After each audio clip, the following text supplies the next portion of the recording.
Thank you very much, Secretary Solidum, for your kind introduction. Our Pasay City Mayor, Mayor Imelda Calixto Rubiano, and our members of the Diplomatic Corps, my fellow workers in government, distinguished guests, ladies and gentlemen, good morning.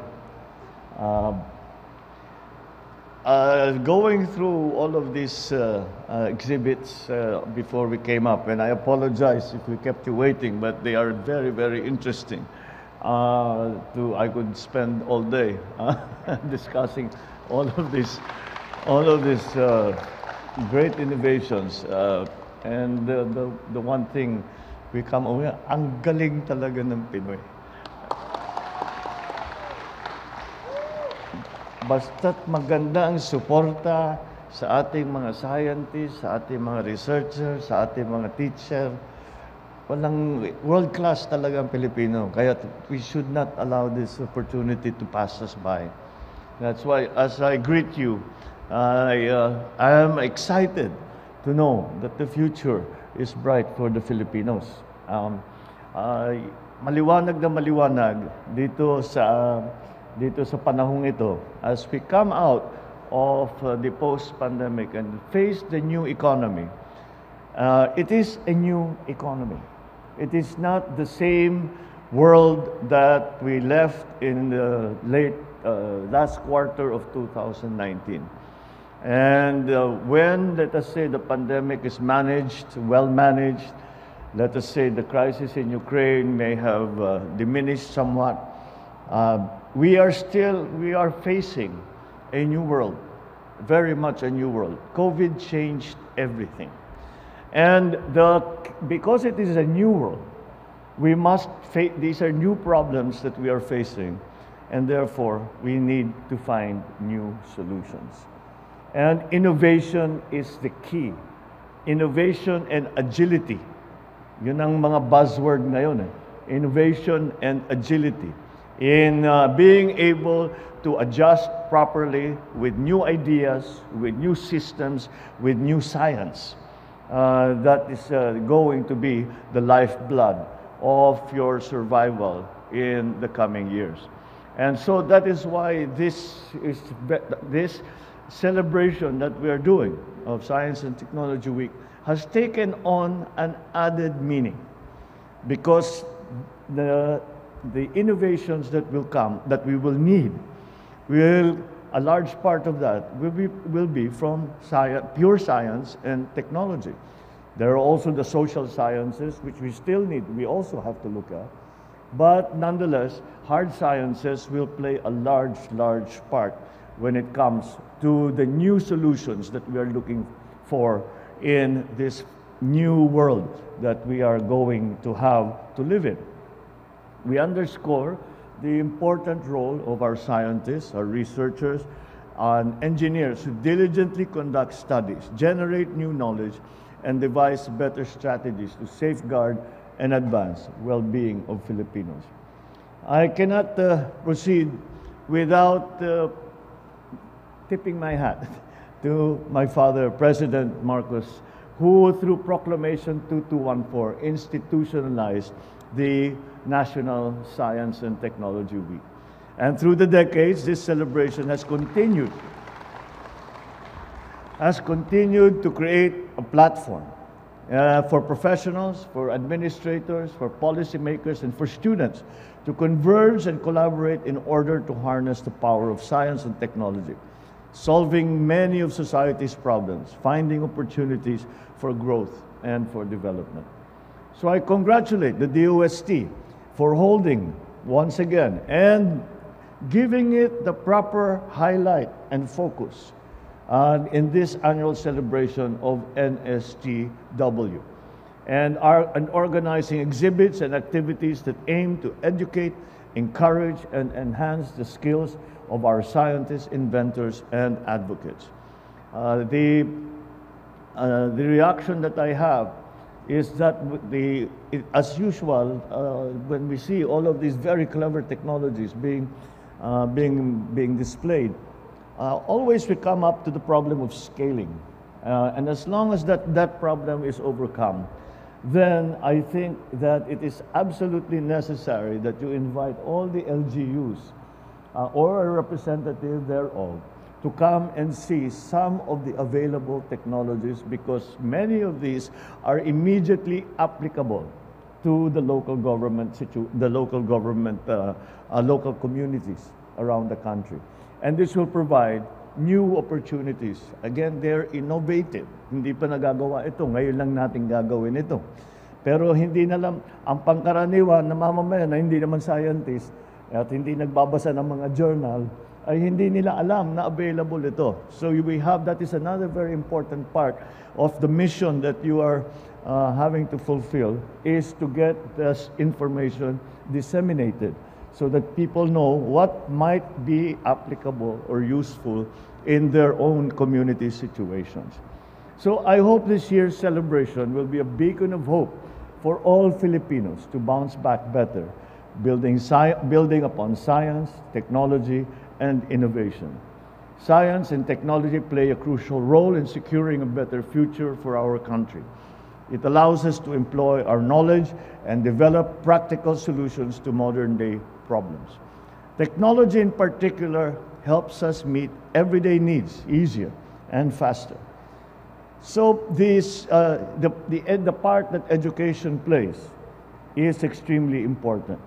We, unfortunately, in the Philippines, when we are graded alongside our neighbors in Asia, in ASEAN, do not do very well when it comes to the STEM subjects. And so that is what we need to encourage. The material, I can see, is available. It is just a question of us incorporating it into our curriculum, our curricula. It is just up to us to give it an emphasis, because in every aspect, the STEM subjects have become terribly, terribly important. Whereas in one of the elements when we were discussing what directions the economy should go, and we would say we have to retrain our people. We have to teach them the new skills that are necessary for them to be working, helping our government, helping the corporations that they might be working for, helping their own family businesses. These are all absolutely necessary. But whereas before, we trained people to be carpenters and plumbers and electricians and construction workers, now the training is in computer science, it is in coding, it is blockchain technology, it is computer engineering. All of these things are now the new world that we are facing.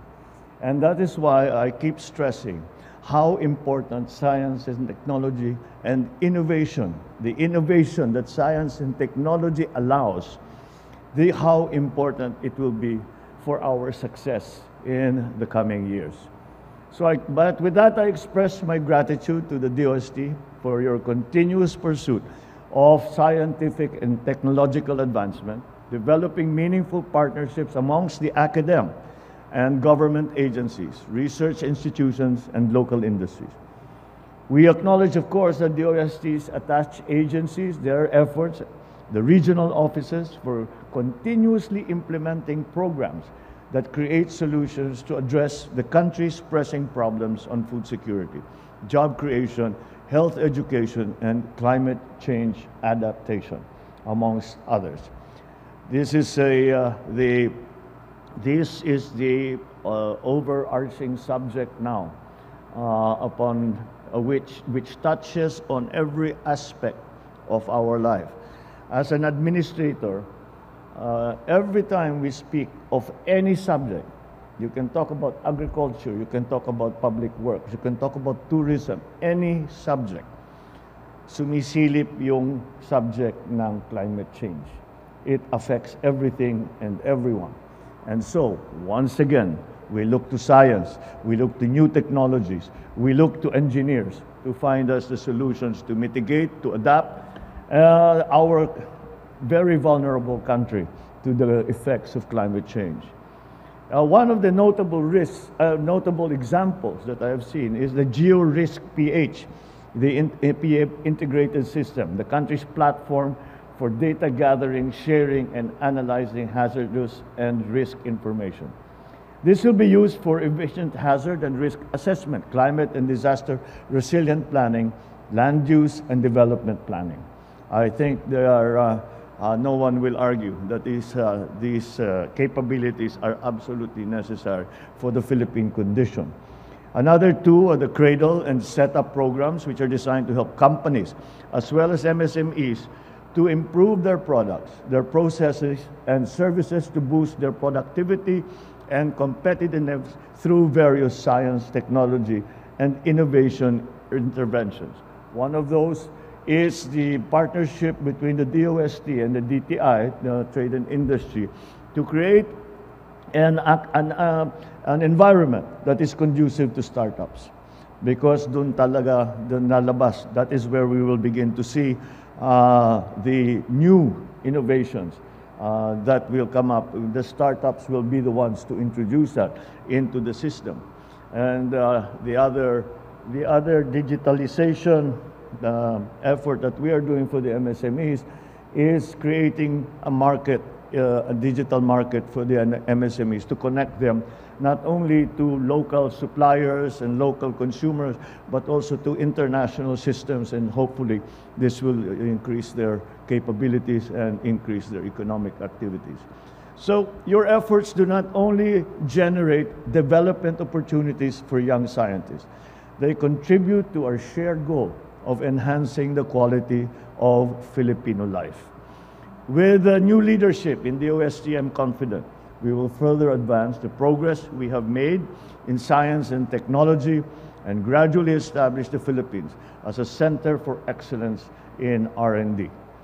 You can rest assured this administration wholeheartedly supports these initiatives, pushing for science and technology, research and development-based solutions to our country's problems, especially in the immediate future in agriculture, but after that, in trade. I also urge the DOST and all other concerned agencies to allocate resources to institutions that carry out research and development and integrate these in government programs.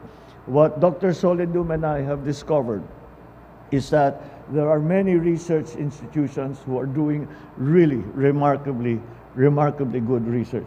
However, the problem that we are finding is that research is not directed. Everyone has their own program, has their own projects. It's not their fault. They're studying what they're interested in. We in government have to give direction.